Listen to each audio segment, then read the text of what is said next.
My name is Eli Mercer, and I was 33 the day my own father laughed at me in a lawyer's office.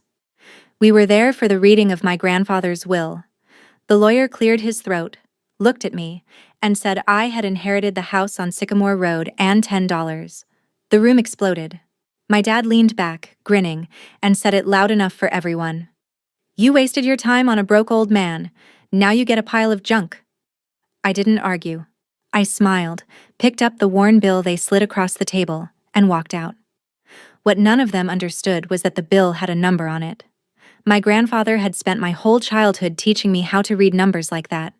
48 hours later, I knew exactly what they'd done. Welcome back to Calm Drama Stories, where the people who get underestimated keep their voices low and let the truth do the shouting. If you've ever been handed the smallest seat at the table, this one is for you. Drop a comment, and be sure to subscribe. The office belonged to Howard Pruitt, who had handled Mercer family business for 30 years. He had a way of reading legal documents like he was apologizing for them. My Uncle Curtis sat near the window in a pressed gray suit, calm as a man who already knew the ending. His wife, Brenda, kept checking her phone. My two cousins took the good chairs. My father, Raymond, took the head of the table like it was his by right. I sat by the door. Pruitt started with the store. Curtis would keep operational control of Mercer Hardware and Supply. Raymond would receive the cash accounts. The cousins each got a small sum. Then Pruitt reached my name, and his voice slowed. "To my granddaughter, Eli, I leave the house on Sycamore Road and $10. For a breath, nobody spoke. Then Brenda laughed first, a short bark, and the rest followed. Curtis didn't laugh. He watched me. That was the part I would remember later. Pruitt slid an envelope across the table, and inside was a single $10 bill, soft as cloth, the corners rounded from handling. My father wiped his eyes like the whole thing was the best joke he'd heard in years. $10 and a tear down, he said. He really did love you, kid. I held the bill and felt how thin it was, how deliberately old. My grandfather kept new bills for groceries and old ones for lessons. He never handed me a worn one by accident. So I asked myself the only question that mattered in that room full of laughter. Why would a man who labeled every screw in his workshop leave me exactly this, and nothing else?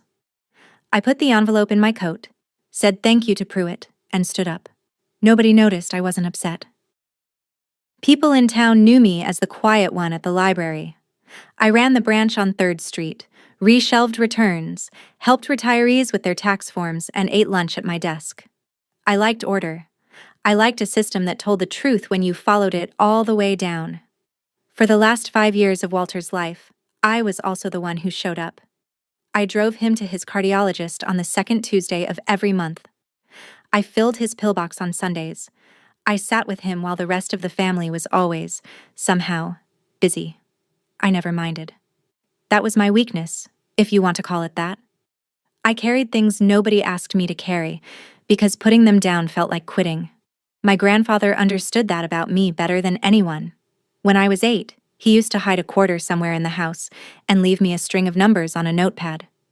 "Count carefully," he'd say, tapping the page. The numbers were never random. They were a route, a page in a book, a tile from the corner, a drawer from the left. It took me a summer to learn his patterns. After that, I could read him like a map. The family thought it was a silly game an old man played with a lonely kid. To me, it was the first real conversation I ever had with someone who believed I was clever. So when my father called my inheritance a pile of junk, I didn't feel small. I felt the worn edges of that $10 bill in my pocket, and I thought about a man who never once gave me a number that didn't lead somewhere. The laughter in that office made sense once you knew what my family thought Walter was. He opened Mercer Hardware in 1968 with a loan and a handshake. For decades, it was the place where every contractor in the county bought their nails and every kid bought their first pocket knife. Then my father and uncle grew up, came into the business, and decided the old man was holding it back. They modernized. They added a second register, a credit line, a back office with a computer Walter never touched. Slowly, they moved him to the front counter, then to a stool by the door, then home. By the time I was in college, the family story was settled. Walter had been a decent man and a poor businessman. He'd let the store slide, never saved, never invested, and would die with nothing. Raymond repeated it so often it became gospel. "Dad means well," he'd say, but he couldn't run a lemonade stand. I believed it too, for a while. Why wouldn't I? The man drove a 15-year-old truck and clipped coupons. But there was one thing that never fit. Walter was the most exact person I ever met. He balanced his checkbook to the penny. He kept receipts in chronological order going back to the Nixon administration. A man like that doesn't lose track of money by accident. Once, near the end, he held my hand on the porch and said something I filed away without understanding. "The store was never the point, Eli." I thought he was being sentimental. Now I had a house full of his careful order and a worn bill in my pocket, and I started to wonder what the point actually was. The store was their crown. It turned out it was also their alibi. I drove out to the Sycamore house 2 days after the funeral. It sat at the edge of town, 15 minutes from my apartment, on a road that turned to gravel near the end. From the outside, my father wasn't wrong. The porch sagged on one corner. The gutters had given up. A shutter hung crooked like a loose tooth. Anyone glancing from the road would see a tear down and keep driving. I let myself in with the key Pruitt had given me, and the smell hit me first: cedar and machine oil, the exact smell of my grandfather's hands. For a second I was 8 years old again, standing in his workshop while he sharpened a chisel. Then I looked around and the contradiction settled in. The house was falling apart on the outside and perfectly ordered on the inside. Every book on the shelf was alphabetized. The kitchen drawers were labeled in his small block printing. The closet held shirts arranged by color, then by age. This was not the home of a man who had stopped caring. This was the home of a man who cared about everything and wanted it to look like he didn't. I walked the room slowly, the way I walk the stacks at closing, checking that everything is where it should be. Nothing was dusty. Nothing was random. On the wall by the back door hung a calendar from the hardware store, 2 years old, every doctor's appointment marked in his hand, including the ones I had driven him to. He had kept a record of me showing up. I stood there longer than I meant to. A teardown, my father called it. But you don't label every drawer in a house you've given up on. You label them because you expect someone to come looking. That night, I sat at the kitchen table and took out the bill. I smoothed it flat under the lamp and looked at the serial number, the way I hadn't let myself in the lawyer's office. The string of letters and digits ran along the bottom corner, and the moment I read it, something old woke up in me. The grouping was wrong for a random bill.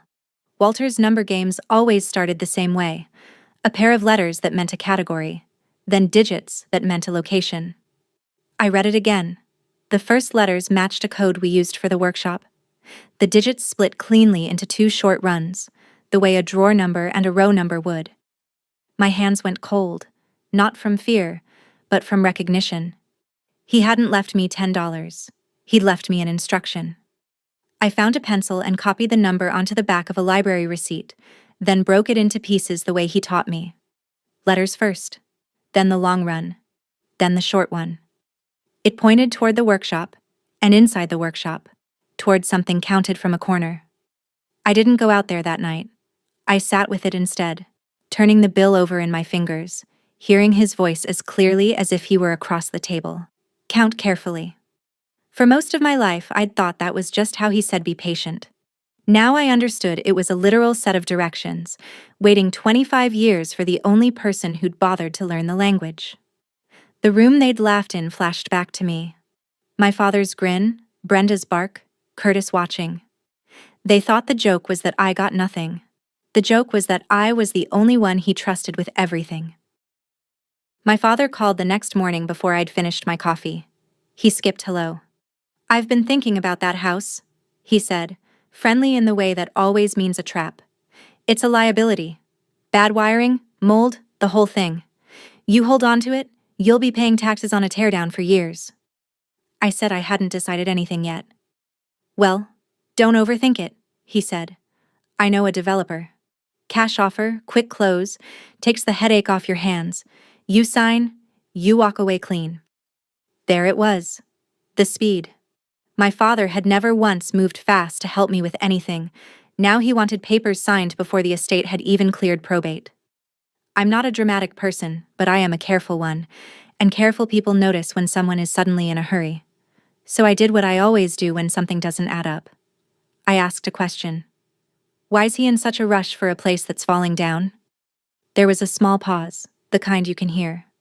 He flips lots, my dad said. Don't make it weird, Eli. I told him I'd think about it, hung up, and did 3 things. I photographed every room in the house.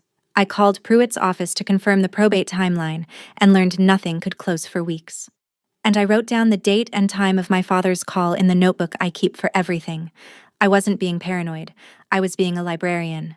When a man who never helped you starts pushing you to sign away the one thing he laughed at, you don't sign. You start a record. Brenda texted an hour later, all hearts and concern, asking if I needed help clearing out Grandpa's mess. I didn't answer. The mess, I was starting to think, was the whole point. The workshop stood behind the house, a low building that smelled even more strongly of cedar and oil. Walter had built it himself. Inside, one whole wall was a grid of small wooden drawers, each one numbered in his block print, the way a card catalog used to be before everything went digital. I stood in front of it and read my pencil notes again. The letters from the serial number named this wall. The long run gave me a drawer. The short run gave me a position inside it. I counted carefully, the way he'd drilled into me, and pulled the drawer open. Inside, under a tray of brass fittings, was a notebook with a cracked green spine. It wasn't an inventory book. The cover was worn soft at the corner where a thumb would rest. I lifted it out, and a folded slip of paper fell from between the pages. His handwriting, unmistakable. The line he'd said to me 100 times. Cheap things hide the truth. Count carefully. I read it twice, then sat down on his work stool with the green ledger in my lap. The first pages looked like ordinary bookkeeping. Dates, amounts, short notes. But the longer I looked, the less ordinary it became. These weren't store sales. The entries tracked money moving out of accounts, not in. Each line had a date, a figure, and a pair of initials. Some of the initials were CM. Some were RM. My uncle. My father. I didn't understand the whole picture yet, but I understood enough to feel the floor shift. My grandfather hadn't kept a hardware ledger in a hidden drawer behind a code only I could read. He'd kept something else, and he'd built a quarter-century-long trail of breadcrumbs so that one day, the careful granddaughter would follow it out here and open this exact drawer. This wasn't junk. This was a record of something. I took the green ledger home and spread it across my kitchen table under good light, the way I'd lay out a damaged book before repair. I'm trained to read documents that don't want to be read. Faded due date cards, water-stained donations, marginalia in 3 languages. A handmade ledger was nothing I couldn't handle. I started by separating what I knew from what I didn't. The columns were consistent. Date, amount, a code letter, and those initials. The dates ran across 9 years, ending about a year before Walter got too sick to write. The amounts were never round. That was the first thing that bothered me. Real expenses are often round. A flat fee, an even payment. These were jagged, specific. The kind of numbers you get when you're skimming a percentage off something larger and trying not to leave a clean trail. I pulled out my own notes from helping Walter with his banking those last years and laid them beside the ledger. The store's official numbers, the ones the family bragged about, told a story of a healthy business. Walter's private ledger told a different one. Money was leaving accounts that the official books never mentioned. 2 sets of figures for the same business, and only one of them matched reality. I sat back. My grandfather, the man they called a poor businessman, had been quietly keeping a parallel record of his own company's money for nearly a decade. He wasn't bad with numbers. He was better than all of them. He just stopped telling anyone, because at some point he realized the people stealing were the people at his own dinner table. The question that kept me up wasn't whether something was wrong. It was how long my grandfather had known, and why he waited to act until he was already gone. For the next week, I worked the ledger like a research project. This is the part nobody in my family would have believed I was capable of, which is exactly why Walter chose me. They saw a woman who stamped books. I saw a problem with a findable answer. I cross-referenced the dates in the green ledger against everything I could legally pull: county business filings, public liens, the hardware store's vendor list, which I knew by heart from years of hearing Walter recite it. Where the official store records showed a payment to a supplier, the green ledger sometimes showed a second, smaller withdrawal a few days later, marked with initials. The pattern was patient and ugly. For nearly every legitimate transaction, a sliver had been peeled off and routed somewhere else. A loan, any single line could be explained away. A petty cash error, a duplicate entry. But the pattern held across 9 years, in 2 handwritings that weren't Walter's, and patterns don't lie the way people do. I started building a timeline on index cards, 1 card per suspicious entry, pinned to my living room wall like a caseboard. By Friday, the wall was full, and the shape of it was unmistakable. This wasn't a struggling old man losing money. This was a steady, deliberate drain, running for years, hidden inside a business everyone praised. And the man who'd noticed first, who'd documented all of it in code, had handed the whole thing to the one person nobody would suspect of being dangerous. I looked at that wall of cards and felt something I wasn't proud of. Not grief, not even anger yet. Something colder and steadier. I felt like a librarian who has finally found the missing volume and knows exactly which shelf it was stolen from. Curtis came to the Sycamore house on a Sunday, uninvited. I heard his sedan on the gravel and met him on the porch before he could come in. He smiled the way he smiled at the will reading, calm and a little sorry for me. "Just checking on you," he said. "Big job, clearing all this out. You shouldn't have to do it alone." His eyes weren't on me. They moved past my shoulder, into the house, scanning. Living room, hallway, the door to the back that led toward the workshop. "I've got it handled," I said. He nodded slowly. "You know, your dad's right about the developer. This place is full of old junk. Easy to get attached to things that don't matter." He let that sit. "Wouldn't want you wasting weeks digging through an old man's clutter and finding nothing but heartache." I kept my face the way I keep it at the desk when someone's lying about their late fees. Pleasant. Unreadable. "I appreciate the concern," I said. He looked at me a moment longer than was friendly, then patted the porch rail like he was saying goodbye to the house instead of me. "Let me know if you change your mind." I watched his car until the dust settled on the gravel. Here's what I understood, standing on that sagging porch. My uncle had not driven 15 minutes on a Sunday to comfort his grieving niece. He'd come to find out what I'd found. The word junk was doing a lot of work in this family lately, always from the same 2 mouths, always aimed at the same house. People don't keep telling you something is worthless, unless they're afraid of what it's worth. I keep getting asked why I didn't just sell the house and walk away with the cash, because my grandfather didn't hide a record in a place anyone lazy would look. He hid it where only someone who cared enough to count would find it. If you've ever been the one who showed up when no one else did, subscribe. This story is for you. I went back to the drawers after Curtis left, because now I was certain there was more. I read more serial number logic into the ledger's first page, where Walter had written a single faint string in pencil along the margin. It pointed to a different drawer, low on the wall, near the floor. I counted carefully and opened it. Beneath a tray of drill bits was a flat metal tin, and inside the tin, wrapped in cloth, was a card I had never seen in my life. It was a federal identification, decades old, with a younger Walter's unsmiling face. The agency name meant something even to a person who only knew it from history books. Underneath, in a separate envelope, were letters of commendation, the kind written in careful government language that says a great deal by saying almost nothing. For most of his working life, my grandfather had not been a traveling auditor for a supply company, which is what the family always said he did before the store. He had spent those years quietly, for the government, doing the kind of work where you learn to document everything and trust no one's account but your own. I sat on the workshop floor with the tin in my lap, and the whole man rearranged in my head. The labeled drawers, the penny exact checkbook, the number games, the parallel ledger kept in code. It wasn't the eccentricity of a lonely old man, it was training. He had built a life on the principle that the truth survives only if someone writes it down where it can't be erased, and when he saw his own sons quietly looting the thing he'd built, he didn't confront them or shout. He did the only thing he knew how to do. He opened a clean page, picked up a pencil, and started keeping the record. There was one name that kept appearing in the margins of the ledger, H. Coyle, beside a few entries near the end, always with a small star.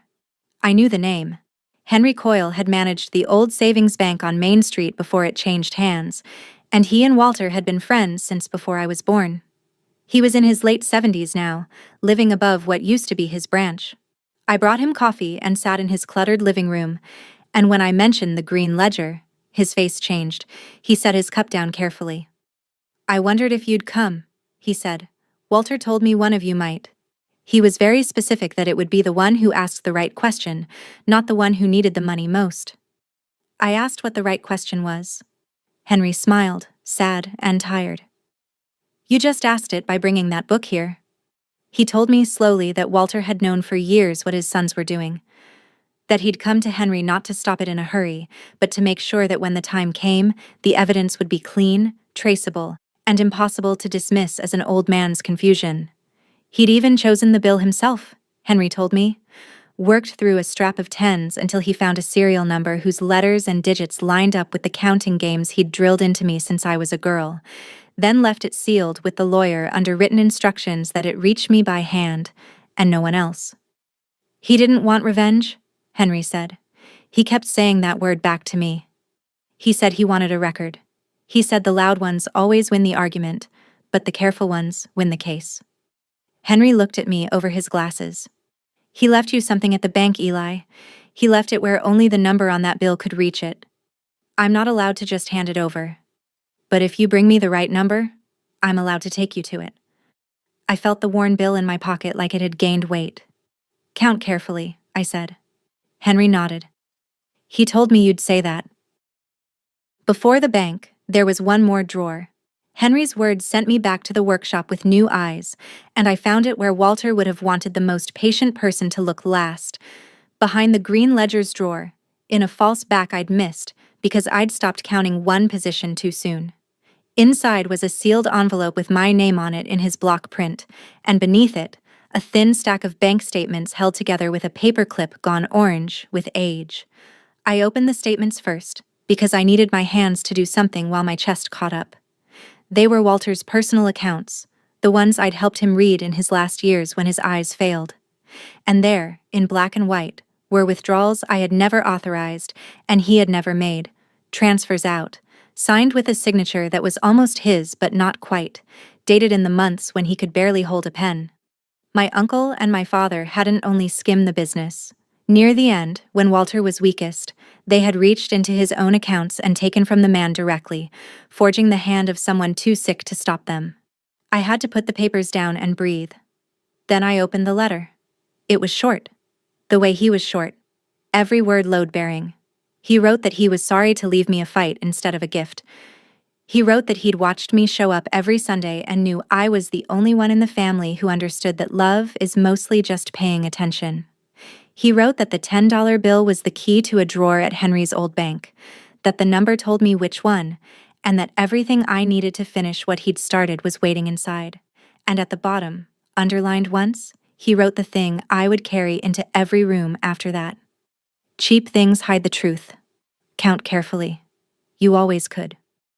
I sat in his workshop, in the smell of cedar and oil, and I stopped being a granddaughter sorting through junk. I became the keeper of the record. I read the letter again that night, and then a third time, until I could hear it instead of see it. People assume a moment like that fills you with rage, and I waited for the rage, because it would have been simpler. It didn't come the way I expected. What came instead was a strange, steadying clarity. My grandfather had handed me his whole life's lesson folded into a single instruction. He could have torched the family from his deathbed. He could have called a lawyer and made a scene and let the town watch his sons burn while he was still alive to enjoy it. He didn't, and I finally understood why. A scene fades. A confrontation becomes one person's word against another's. He had lived a life where loud accusations died in the noise and only documents survived. So he chose the slow, quiet, unkillable thing. He chose to be right on paper, in a way no smirk or denial could ever erase. And he chose me to carry it. Not because the family owed me anything, and not because I needed the money. He chose me because I was the one who'd learned to count carefully when it was just a game between an old man and a lonely kid. I looked at my wall of index cards, at the green ledger, at the forged statements, at the letter. I thought about my father's grin in that office, and Brenda's bark of a laugh, and Curtis watching me with those careful eyes. I wasn't going to scream at them. I wasn't going to record them or trap them or stoop to their volume. I was going to do exactly what Walter taught me. I was going to gather every page, put it in the hands of people whose job is the truth, and let the record speak in a room where nobody could laugh it away. This wasn't revenge. It was an accounting. Henry met me at the bank on a Tuesday morning for an appointment he'd helped me set up. It was never as simple as walking in with a number. Walter had registered the box years earlier and named me, in writing, as the person entitled to it after his death. The estate paperwork from the will reading and my own ID were what actually persuaded them to open it. The serial number was never the key. It was the map. Once the manager confirmed who I was, the bill told me which box among hundreds was his, the letters naming the row, the long run naming the drawer, the short run matching a note Walter had left on file. It matched. The drawer slid out long and heavy. Inside was the rest of it, and the rest of it was everything. Years of bank statements, organized by account. A second set of the store's books, the real one, kept alongside the fake one so the difference could be read at a glance. Photocopies of checks with the forged signatures laid beside genuine ones for comparison, and a typed index, in Walter's exact language, explaining what each document proved and how it connected to the next. He hadn't left me a pile of clues. He'd left me a finished case, assembled by a man who'd spent his career learning how evidence has to be built to survive contact with people who lie for a living. I stood there with my hand flat on the stack and felt the last piece click. The serial number on a $10 bill, the joke of the will reading, the thing they laughed at, had led, exactly as he planned, to a drawer that held the proof of everything they'd taken. Henry watched me quietly. "He used to say you'd know what to do with it," he said. I did know. I wasn't going to confront anyone. I was going to take this to the only people who could turn a record into a reckoning. "I need a forensic accountant," I said, "and then I need a prosecutor." Henry nodded. "He said you'd say that too." My father found out I'd been to the bank, the way he found out everything, through Brenda and a phone tree of relatives. He came at me the only way he knew, in public and loud. He showed up at the library on a Wednesday afternoon, during story hour, with a room full of parents and toddlers as his audience. He didn't shout, not at first. He leaned on my desk and said, just loud enough to carry, that he was worried about me. That grief made people do strange things. That I'd been harassing the family and manipulating a dying man for months. A mother near the picture books looked up. "It's sad," he said, shaking his head for the crowd. "She got the old man to change things at the end, when he wasn't himself. We're trying to be gentle about it. It was a clean piece of work, I'll give him that."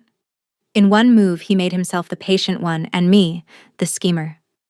The story would be all over town by dinner. Walter's quiet granddaughter, exposed as a greedy opportunist who'd preyed on a confused old man. I kept my voice level. "You should go, Dad. There are kids here." He smiled like he'd won, straightened up, and left me standing in front of my co-workers and patrons with my face hot. For one ugly minute, I wanted to chase him into the parking lot and scream the truth at his back. I didn't. I went into the workroom, closed the door, and wrote down the date, the time, the words he used, and the names of 3 witnesses. He'd chosen his weapon. He would shame me in public, loudly, in front of as many people as possible. I'd already chosen mine. I would tell the truth quietly, on paper, in front of the only audience that counted. That night, I made copies of everything. Then I made copies of the copies, and I put one set in a fireproof bag, one in a deposit box of my own, and one in the trunk of my car. Old habits from a grandfather who taught me that the truth only survives if it exists in more than one place. I did not buy a recorder. I did not try to bait my father or uncle into saying something on a call I could play back later. I'd watched enough people lose by stooping to the other side's game. My family's weapon was noise.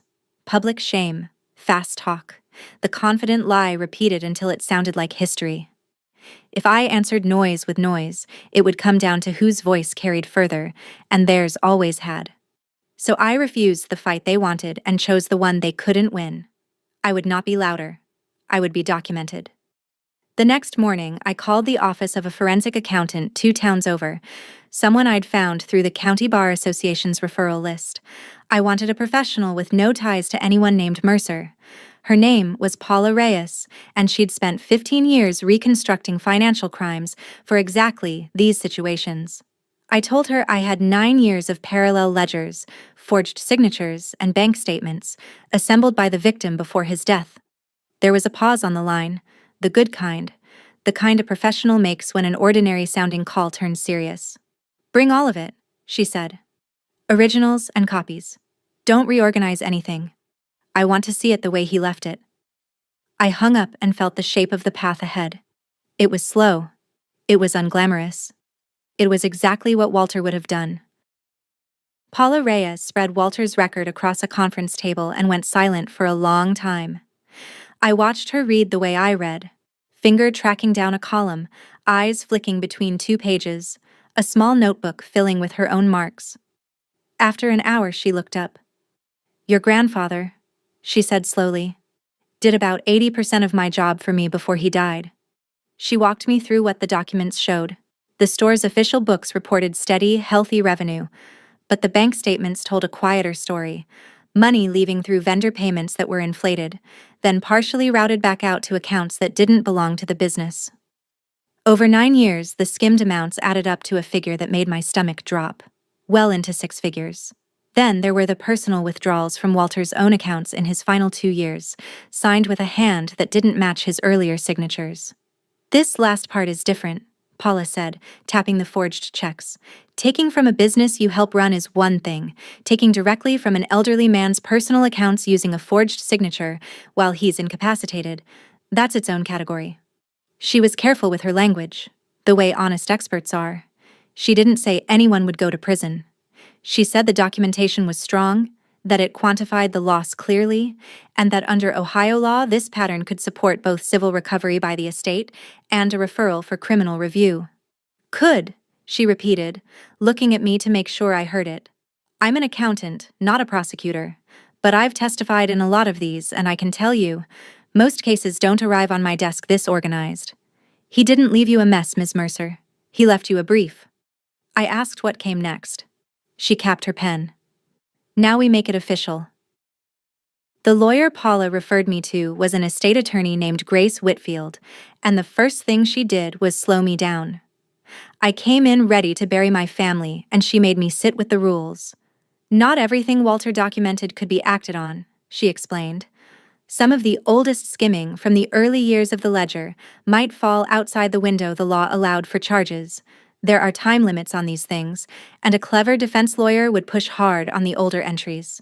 But the pattern was ongoing, and the most serious conduct, the forged withdrawals from Walter's personal accounts, was recent enough and severe enough to be very much alive. The estate has standing," she said. "As the inheritor of the Sycamore property and a beneficiary, you can pursue civil recovery. And a forensic report this clean, paired with the forged signature evidence, is exactly the kind of thing a county prosecutor takes seriously when it comes to financial abuse of an elder." She was careful, like Paula, never promising an outcome. She talked about referrals, about how the prosecutor's office would make its own decision, about how restitution worked, about the difference between what the documents proved and what a court would ultimately do. I appreciated it. After weeks of my family's confident lies, there was something steadying about a professional who refused to overpromise. I asked the only question that mattered to me. "Is it enough to make sure this doesn't just get buried?" Grace looked at the stack of Walter's work between us. "Honey," she said, "your grandfather spent 9 years making sure it couldn't be buried. Our job is just to carry it the last mile. I signed the engagement papers, and we started the slow machinery that my father, for all his noise, would never be able to shout down. People think revenge is loud. It isn't.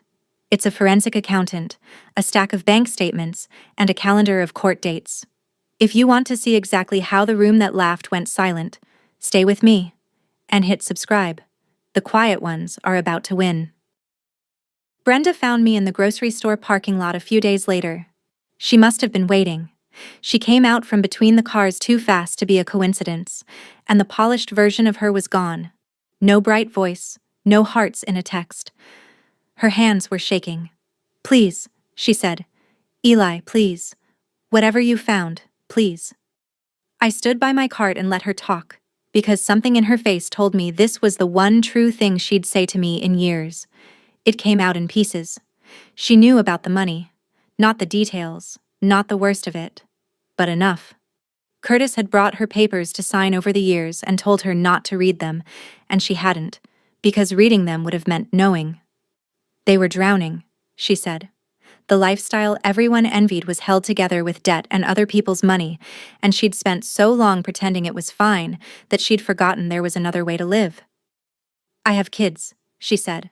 "If this comes out, what happens to my kids?" For a moment I felt it, the pull she was aiming for. She was a human being, frightened, standing in a parking lot asking me to make her fear go away.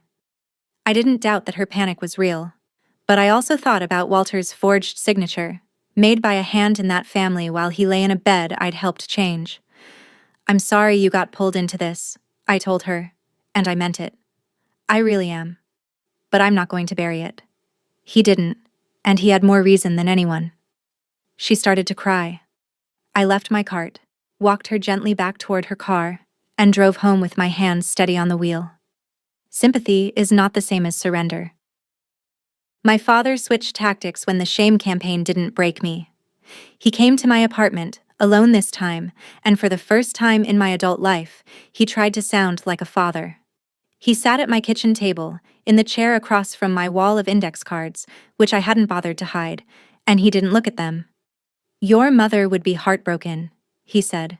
"God rest her, watching you tear this family apart over an old man's grudges." I let him talk.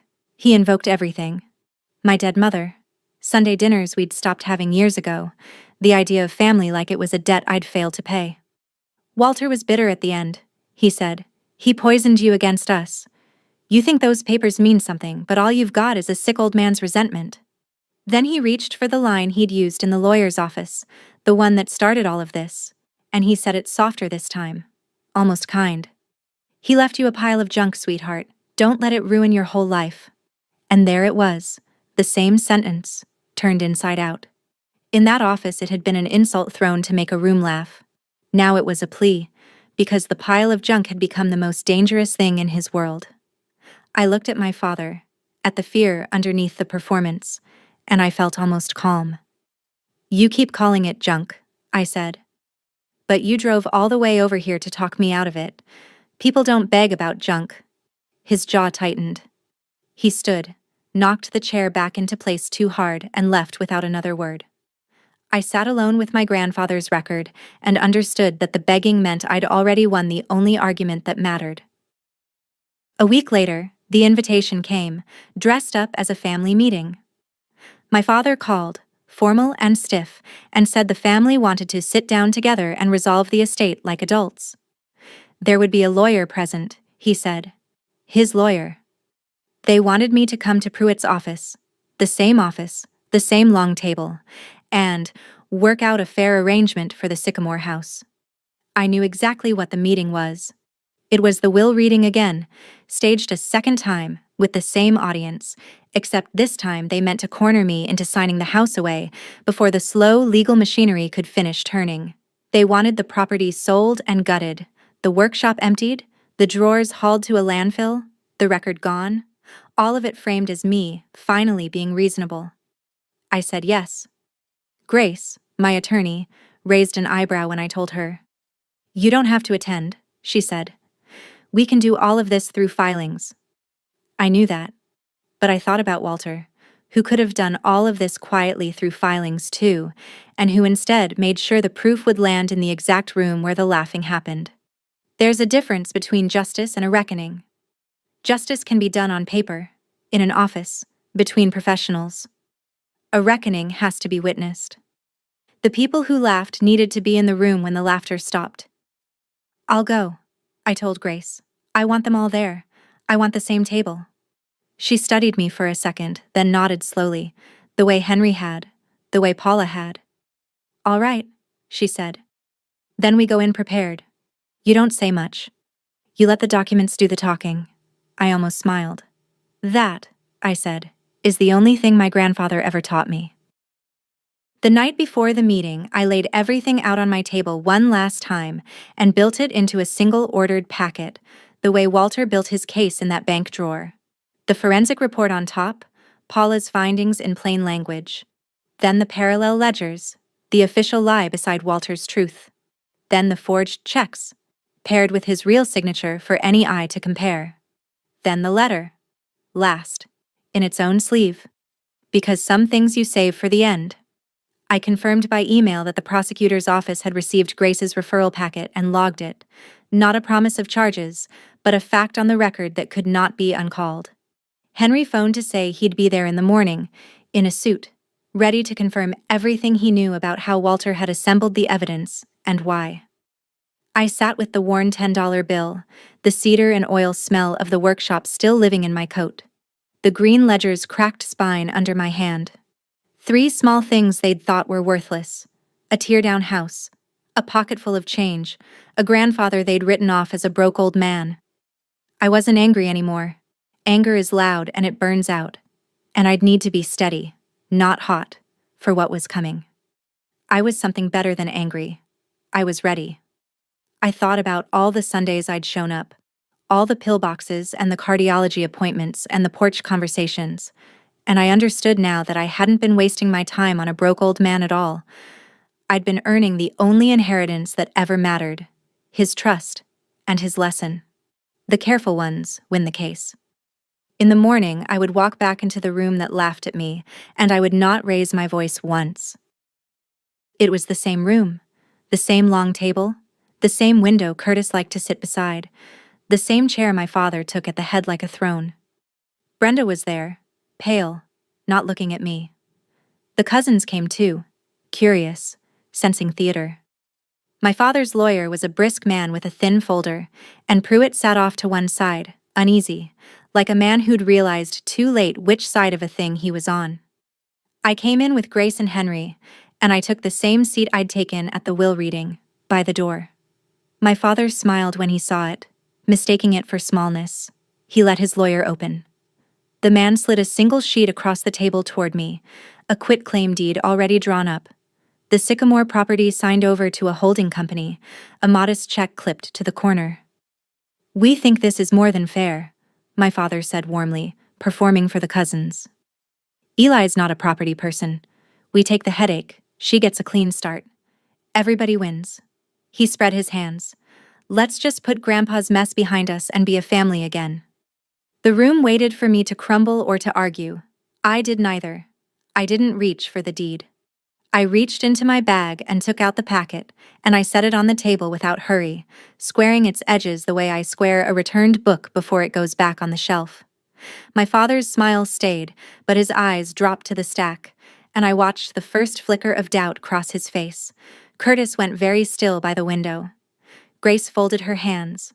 I looked at my father, at the deed sitting between us, and I finally spoke, in the calmest voice I owned.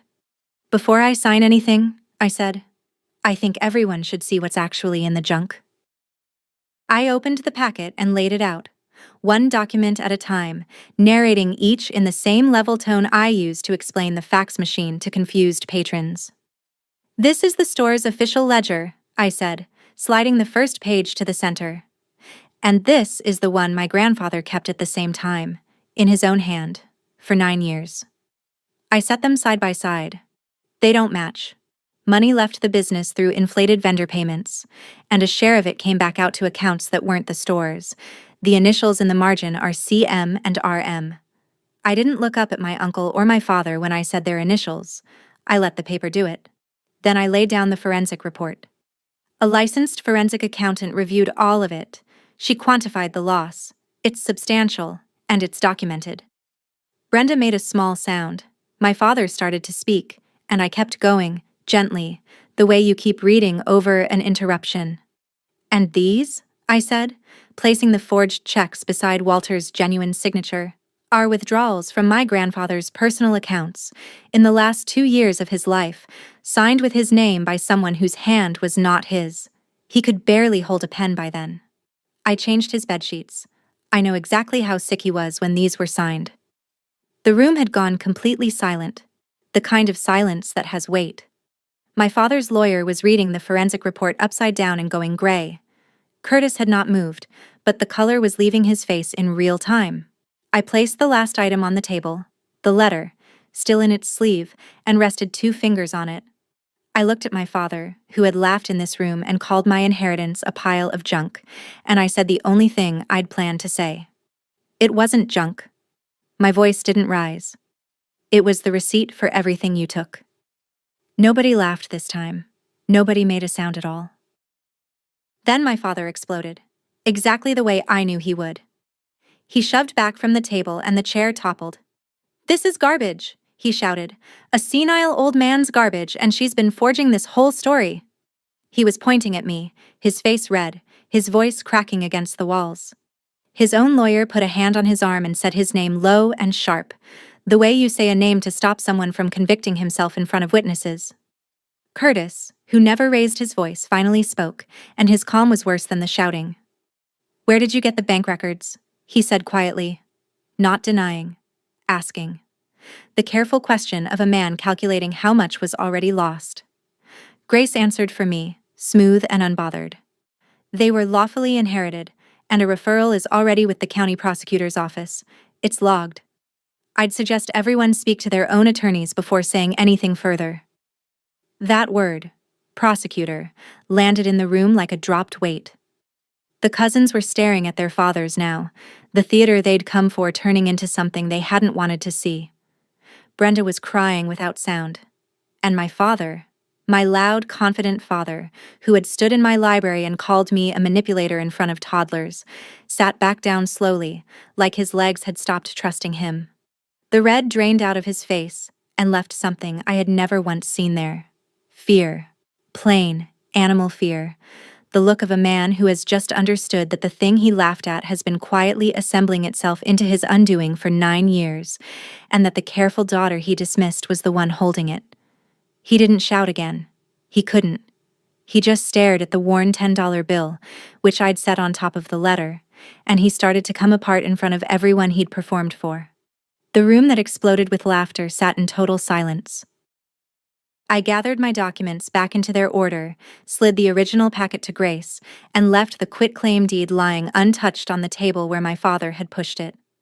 "I won't be signing this," I said. "The house isn't for sale, and the workshop stays exactly where it is." Nobody tried to stop me. The cousins wouldn't meet my eyes. My father's lawyer was already murmuring about separate counsel and saying very little out loud. Curtis watched me go with the flat, assessing stare of a man rearranging his whole future. And I understood that the stillness in him was not strength. It was a man doing math he was going to lose. I stood, picked up the worn bill last, and put it back in my coat pocket where it had ridden for weeks.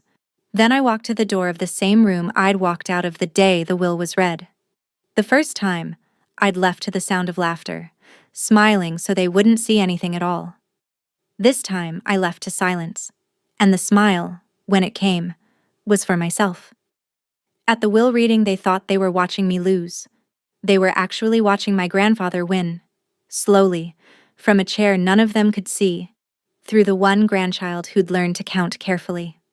I pushed open the door and stepped out into the hall, and behind me I could hear my father's voice, smaller now, asking his lawyer the same question over and over. What do we do? What do we do? I didn't have an answer for him. Walter had spent 9 years making sure that by the time he asked it, it would already be too late. The reckoning came the way Walter built it to come. Slowly, on paper. impossible to shout down. The county prosecutor's office opened a review. It was not fast. These cases never are. But Walter had handed them a nearly finished investigation, and that spared them the years of reconstruction that usually bury elder fraud files before they ever reach a courtroom. Most of a year passed in filings and interviews before Curtis was charged under Ohio law for the financial abuse and the forged withdrawals. The older skimming was messier. Some of it passed the limits the law allowed, but the recent conduct was clean and serious, and it was enough. My father faced charges of his own and a civil action from the estate seeking restitution, and a court would spend the next long while deciding the exact size of what he owed. Mercer Hardware went into receivership and was eventually sold, the proceeds routed toward repaying what had been taken. Brenda cooperated early, which I was told helped her. I hoped, for her kids' sake, that it did. I didn't celebrate any of it. There's no champagne in watching your family's name become a cautionary tale at the diner. But I didn't look away either. I kept the Sycamore house. I fixed the porch and the gutters myself. Badly at first, then better. I cleaned the workshop and left the wall of numbered drawers exactly as he'd built it. And I took the part of the recovered money that came to the estate and did the thing his letter had hoped for without ever quite asking. I started a fund at my library, in his name, the Walter Mercer Fund, to teach reading and basic financial literacy to anyone in town who'd been told they weren't smart enough to understand their own money. The first class filled in a week. I taught it myself, on Sunday afternoons, in the hours I used to spend driving an old man to his appointments. It felt like keeping a promise I hadn't known I'd made. My grandfather spent his whole life proving that the cheapest-looking thing in the room is often the one holding everything together. And that integrity is the only ledger that always balances, no matter how loudly someone insists the numbers say otherwise. That's my story. A rundown house, a $10 bill, and a grandfather who trusted me to look closely when no one else would. If someone in your family has ever been underestimated for being the quiet, careful one, send them this video. They'll understand it. And if you believe the truth keeps better records than the loudest voice in the room, subscribe, leave a comment, and I'll see you in the next one.